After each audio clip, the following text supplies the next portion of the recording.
My parents banned me from ever entering their bedroom. I finally broke in, and I think the knocking I've heard my whole life was my sister asking me to K her. Bayou/Gamel Frank. There are rules in every family. Don't leave your wet towel on the floor. No TV until your homework is done. Normal things. In my family, we had all of those, plus one more. One rule that was absolute, unspoken, and enforced with a silent, terrifying finality. You do not go into mom and dad's bedroom. It wasn't just a knock-first situation. The door was always locked. I was never, ever, for any reason, allowed inside. Not to ask a question, not to retrieve a stray toy that had rolled under the door. That room was a fortress, and for my parents I was an invader, and from as far back as my memory goes, I knew why I wanted to go in. It was the knocking. It wasn't a constant sound. It was subtle. A soft, rhythmic thump, thump, thump that you could only hear if you were standing in the hallway right outside their door. It came from inside, from the far wall of their room, the one that backed up against the old linen closet. I first noticed it when I was maybe 6 or 7. I thought it was the pipes. But the sound was too steady, too intentional. The curiosity of every child is a powerful force.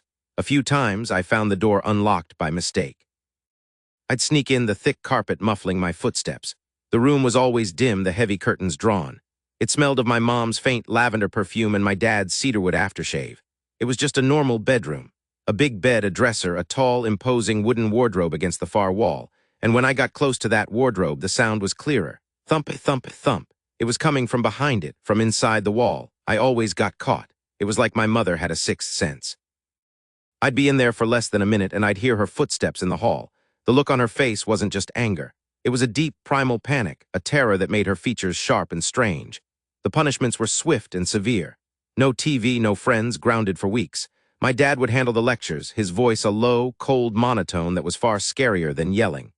There are places in this house that are ours and ours alone. You will respect that, or you will find yourself respecting nothing at all. As a teenager, I tried a different approach and thought that direct confrontation will do the thing. I asked them at the dinner table one night, "Why can't I go in your room? And what's that knocking sound I always hear?" Silence. The clinking of cutlery on plates stopped. My dad slowly put his fork down and leveled a gaze at me that was as hard and cold as granite.